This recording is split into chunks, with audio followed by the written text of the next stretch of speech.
اللہ آخری اشرہ شروع ہو چکا ہے، تیری مغفرت کا، جہنم سے خلاصی کا ہے، ساری امت محمد کو جہنم سے نجات عطا فرما دے، پوری دنیا انسانیت کو کلمہ نصیب فرما دے۔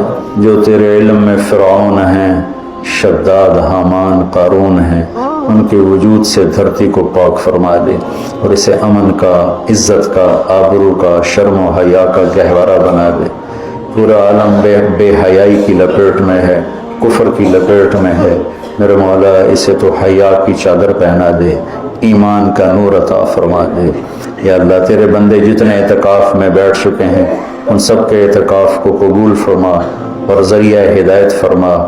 حرمین میں جتنے تیرے بندے بندیاں اعتکاف میں بیٹھے ہیں ان کے اعتکاف بھی قبول فرما اور ذریعہ ہدایت فرما۔ میرے دیس کو چوری ڈاکے سے بچا، ظلم و ستم سے بچا، قتل و غارت سے بچا، جھوٹ فراڈ سے بچا، سود اور رشوت سے بچا، یا اللہ ملاوٹ اور کھوٹ سے بچا۔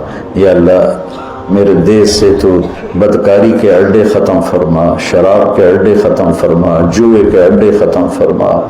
یا اللہ آنے والی حکومت نیک دل، رحم دل لوگوں کی نصیب فرما۔ ہمیں یا اللہ ایسے لوگوں کے حوالے نہ فرما جو بددیانت ہوں، جو دھوکے باز ہوں، جو مفاد پرست ہوں، ہمیں ایسے لوگوں کے حوالے فرما جو ملک کے، قوم کے، عوام کے خیر خواہ ہوں، ان کے درد کو اپنا درد سمجھیں اور ہمارے غم کو اپنا غم سمجھیں، ہمارے دکھ کو اپنا دکھ سمجھیں۔ ہمیں ایسے نیک لوگ نصیب فرما۔